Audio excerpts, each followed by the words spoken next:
años después de la caída del muro de Berlín y de la posterior desintegración de la Unión Soviética, un filósofo se preguntó, "What's left?". Es una pregunta con trampa, sobre todo en castellano, porque tiene dos significados. ¿Qué es izquierda y qué queda? La misma pregunta podría formularse hoy sobre el estado de salud de la democracia en el mundo, esto frente a la amenaza del populismo, sea de izquierda o de derecha, así como también frente a la pasividad de las sociedades ante el avance de autocracias, y contribuye a ello justamente el deterioro de la convivencia. En América Latina, al final de las dictaduras militares, en la década del 80, dio paso a democracias imperfectas, pero en algunos casos esas democracias imperfectas derivaron en regímenes autoritarios como los de Nicaragua y Venezuela, mientras Cuba, de excepción a la regla, permanecía impasible frente a los cambios y permanece impasible con su dictadura. En ese contexto, el libro El asedio a la democracia ausculta justamente la salud de la democracia en el mundo y tiene una bajada convincente, el poco interés en defenderla. Tomás Lin es columnista del diario El País de Montevideo y es profesor emérito de periodismo en la Universidad Católica de Uruguay. Desde 2011 publica columnas habitualmente en el diario La Nación de Buenos Aires. Tomás, bienvenido. Muchas gracias, ¿cómo estás? Bien, hay un disparador en tu libro, en el primer capítulo, que dice: la democracia está bajo un implacable asedio. Y esto da pie al título, justamente.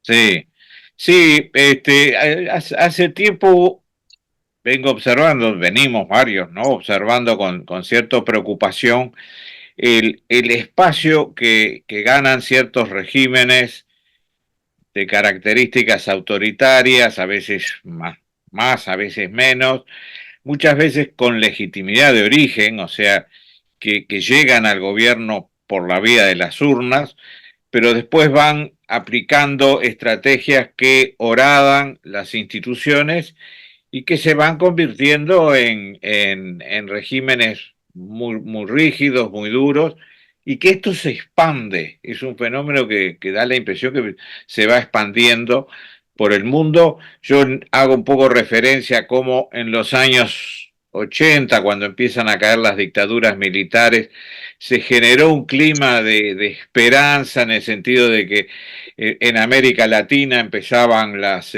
democracias finalmente, como que ahora sí se entraba en ese camino, y el paso del tiempo demostró que no era tan fácil y que no estaba ocurriendo tal como se había pensado en principio, ¿no? Por un lado, se ve algo que también se menciona en tu libro, que es la pasividad de las sociedades frente Sí, a estos cambios. Y también la ruptura de lo que en su momento fue el bipartidismo, hoy ocupado por coaliciones de izquierda o de derecha, no importa. sí, sí, el, el sostén que ha hecho hasta ahora que las democracias más plenas funcionen bien es cuando hay partidos bien constituidos, eh, actuando, a veces en sistemas bipartidarios, que es el que ha funcionado mejor, a veces buscando coaliciones que permiten que una mayoría pueda administrar el país en forma ordenada. Lo que uno está viendo es el deterioro de esos partidos, ¿no? Esos partidos van perdiendo credibilidad, van perdiendo fuerza, van perdiendo organización, tienen dificultades para convocar. El que empieza a convocar es el líder mesiánico, a veces organiza un partido a su medida, pero no en el partido en el sentido clásico democrático como lo hemos conocido. Y bueno, eso está también afectando el funcionamiento de la democracia y está haciendo que la gente tome una actitud menos cívica ante sus gobiernos, menos un interés donde donde obviamente tiene que votar, pero además también tiene que seguir lo que está pasando en su país, en sus instituciones, en las decisiones que se toman. Un poco como que en determinados países la gente se descansa en esa figura mesiánica que dice que viene a resolverlo todo y que solo él lo puede hacer. Pero resulta que le dan legitimidad democrática a ese líder mesiánico. Sí, sí, yo creo que esa es la diferencia entre las formas de gobierno autocráticas del siglo XXI respecto a lo que eran las dictaduras del siglo XX. Estas van a las urnas y por lo menos un par de veces las ganan legítimamente. Después ya hay toda una distorsión en las reglas de juego que hace que las ganen en forma más dudosa, pero porque ya dieron vuelta el sistema, ¿no? Es decir, van generando lo que yo llamo las constituciones inconstitucionales, es decir, constituciones que no se apegan a esos dos o tres lineamientos básicos que hacen que una constitución sea una constitución, ¿no? Es decir, primero seducen y Sí, después, al tomar, en cierto modo, al tomar los tres poderes bajo el mismo puño, o con el mismo puño, caso Venezuela, sí, sí. caso El Salvador, para poner el otro extremo, o caso Nicaragua, bueno, las elecciones pasan a ser un trámite. Un trámite, porque el procedimiento en todos lados, acá y en algunos países de Europa, caso Hungría, ha estado pasando, es decir, primero ganan las elecciones, después proponen una reforma constitucional. La reforma constitucional apunta a facilitar contar con mayorías en el Congreso, en el Parlamento, apunta a poder digitar mejor los miembros de la Suprema Corte de Justicia, apunta a poder controlar ciertos organismos de contralor que son independientes, caso de los organismos electorales, y finalmente apunta a mantenerse en el gobierno infinitamente, ¿no? O sea, esa especie de reelección indefinida que hemos visto pasar en tantos lugares en América y está ocurriendo también en Europa, ¿no? Bueno, fue una gran idea de Hugo Chávez en su momento, la Sí, reelección sí, claro. indefinida. Sí, sí. Y después la copió Evo Morales, ya no le La salió, copió Evo digamos. Morales. En Argentina, los Kirchner habían inventado aquello de yo primero, tú después, yo después, ¿no? Y así se iban a alternar, cosa que Mm. no funcionó porque Néstor Kirchner falleció, pero ese era el plan también. Este, eh, Correa lo quiso hacer en, en Ecuador. Ecuador, o sea, es una característica, ¿no? Y la otra característica es que esto va más allá de si es izquierda o derecha, ¿no? Justamente, por eso te mencionaba, por un lado a Maduro, por el otro lado a Bukele. Es decir, Claro, si sí, lo vas a enrolar uno en la izquierda, el otro en la derecha, pero al fin y sí, al sí, cabo es sí, lo sí. mismo. En el caso que tenés enfrente, estás en Montevideo y tenés enfrente a Buenos Aires, pasamos también de un populismo de supuesta izquierda a un populismo de supuesta derecha. Yo tengo la impresión que sí. Eh, Digo, Milei lleva meses en el gobierno. A lo que se ve es un estilo. Todavía no puede decirse que ha tomado medidas que estén afectando el funcionamiento institucional, pero hay una conducta, hay una manera de destratar al político, hay una manera de ningunear al adversario que es propio del populismo, ¿no? Es decir, para el populismo no hay adversario. En tu caso están ellos, los antipatrias, los que no entienden, los que no saben, los que hay que sacar, los que hay que correrlos, los que no hay que darles esa importancia, ¿no? La democracia de alguna manera reconoce en el adversario alguien a quien no estará de acuerdo, pero que hay que respetar y que es parte le reconoce existencia, derecho a existencia, ¿no? Y mi ley por ahora tiene un discurso que no he visto que lo haya llevado a la práctica de alterar funcionamientos institucionales, pero tiene un discurso agresivo en el sentido típico del populismo, ¿no? Más Bueno, allá de tampoco que sus tiene fórmulas económicas sean muy distintas a las de kirchnerismo. tampoco tiene las herramientas políticas para hacerlo, porque tiene No, no las tiene. partidos sin representación en las provincias e inclusive en ambas cámaras del Congreso, con poca representación allí. Bueno, pero ahí él lo que está haciendo es un poco mostrarse como el Mesías que viene a salvar, probablemente apostando a las elecciones de mitad de periodo. Un poco Bukele le pasó eso también, ¿no? Bukele entró Bueno, y no tenía ujú. control del Parlamento y en la siguiente arrasó. Sí, sí, arrasó violando la Constitución, porque no No, sí, podía haber sí, reelección en El Salvador. sí, sí, bueno, la reelección no estaba prevista y él se la Mm. inventó, ¿no? Es decir, ¿Qué me- ese es el juego. Probablemente legítimamente tuviera la mayoría que logró Bukele, pero la violación estuvo en el principio, no estaba previsto que debía ser reelecto porque la Constitución no lo permitía.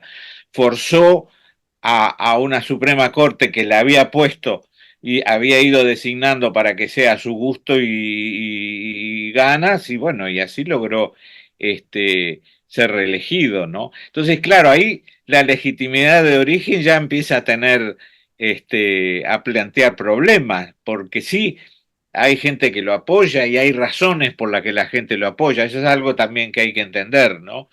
Hay razones por las cuales la gente lo apoya, pero pasó por alto varias de las normas básicas que están establecidas en una constitución y que hacen que un Estado de Derecho sea un Estado de Derecho y no otra cosa. ¿Cómo ves las elecciones en Venezuela y la supuesta reelección de Maduro? Bueno, yo creo que el libro salió justo antes de esto, este último episodio, pero creo que es como dicen los matemáticos, lo que queríamos demostrar, ¿no? Es decir, es esta forma de populismo autocrático llevado a su última instancia. Y yo creo que es una situación preocupante. Como toda dictadura está condenado a morir, el tema es cuándo, ¿no? Y a mí una de las cosas que me preocupa de esta situación actual es que la reacción de las democracias, la reacción de las organizaciones que están vigilando este tipo de cosas, si bien ha sido clara, también ha sido tibia de alguna manera. Porque bueno, sí, también dicen que no fue una elección legítima y no pasa de ahí. Y esto es como ese enfermo que entra al CTI y el médico dice, si pasa las 24 horas sobrevive. Y Maduro pasó las 24 horas y está sobreviviendo. Y en la medida que pasa el tiempo, las posibilidades de revertir lo que ha pasado se hacen más difícil. Quizás lo que se haga más fácil es pensar que el plazo de finalización del chavismo esté más cerca de lo que parece, pero no en lo inmediato. Esa es la impresión que yo tengo. Todavía hay mucho ruido ahí, todavía pueden pasar muchas cosas, pero uno tiene la impresión que cada día que pasa, el chavismo se afirma, sin apoyo, pero se afirma. El tiempo diluye la protesta, como Claro, ocurre en Cuba sí, y como ocurre en Nicaragua. sí, es que la protesta callejera puede tener efectos si tiene un resultado inmediato. En la medida que se prolongan el tiempo, la gente empieza a desgastarse, lo que ve es que va a a una protesta y al de al lado se lo llevan preso, y así al día siguiente, y el número de presos sigue, y entonces la gente empieza a retraerse legítimamente, digo, es casi una reacción natural, ¿no? Y esto el Hablemos de tu chavismo lo país. viene haciendo desde hace rato, ¿no? Sí, claro. Hablemos de tu país, de Uruguay. ¿Por qué es la excepción entre las democracias de América Latina? ¿Cuál es la fórmula? No, no sé cuál es la fórmula. Es verdad que hay una tradición fuerte. Yo eso algo en el libro lo digo, ¿no? Es decir, Mm. en nuestra región hubo una serie en las épocas, de construcción de las patrias después de la independencia, hubo una serie de pensadores que intentaron llevar a nuestros países a, a formas más liberales y democráticas de gobierno. Y yo menciono ahí la importancia, es decir, Artigas, por ejemplo, en Uruguay es visto, bueno, como el caudillo que llevó a la provincia a la independencia, pero es muy interesante también ver su pensamiento, ¿no? Y especialmente en la etapa inicial y en 1813 hay dos documentos que están muy inspirados, primero en el pensamiento independentista norteamericano, ¿no? eh, la idea de la importancia de una constitución, ¿no? Del contrato, dice Artigas, como forma de controlar la veleidad de los hombres, ¿no? Él dice, bueno, la sociedad es así, y que es un poco la teoría de Madison cuando escribe los papeles federales, ¿no? Es decir, bueno, vamos a tener un gobierno popular en el sentido de un gobierno regido por nosotros mismos. No somos perfectos, tenemos que tener formas de contralor y respetarlos, ¿no? Y Artigas algo de eso ya proponía. Después él ahí en el Congreso del año 13, que va a mandar los diputados a Buenos Aires para el Congreso que se hacía en Buenos Aires, se redactan una serie de instrucciones que están muy inspiradas en el pensamiento liberal, federalista, que después desarrolla en las democracias modernas. Entonces puede haber ahí una especie de orgullo de origen que ha hecho que Uruguay, con excepciones, porque las hubo, fuera instalando una cultura de convivencia democrática. Yo creo que Argentina tuvo también sus pensadores en una dirección muy similar, pero que no fue asimilada o que con el tiempo se fue distorsionando. Digo, yo pienso en Alberti, ¿no? Que fue una figura, un pensador eh, en esa línea, en la línea liberal, democrática, republicana. Pero me da la impresión de que pasaron otras cosas en Argentina que desviaron el camino, ¿no? Toca leer tu libro, El asedio a la democracia. Tomás Lin, muchísimas gracias. No, muchísimas gracias, Elías. Un gusto conversar contigo. Lo mismo digo. Y esto ha sido Cuarto de Hora, el programa de Cadal TV que se retransmite en el canal E de Buenos Aires. Nos encontramos en la próxima. Chao.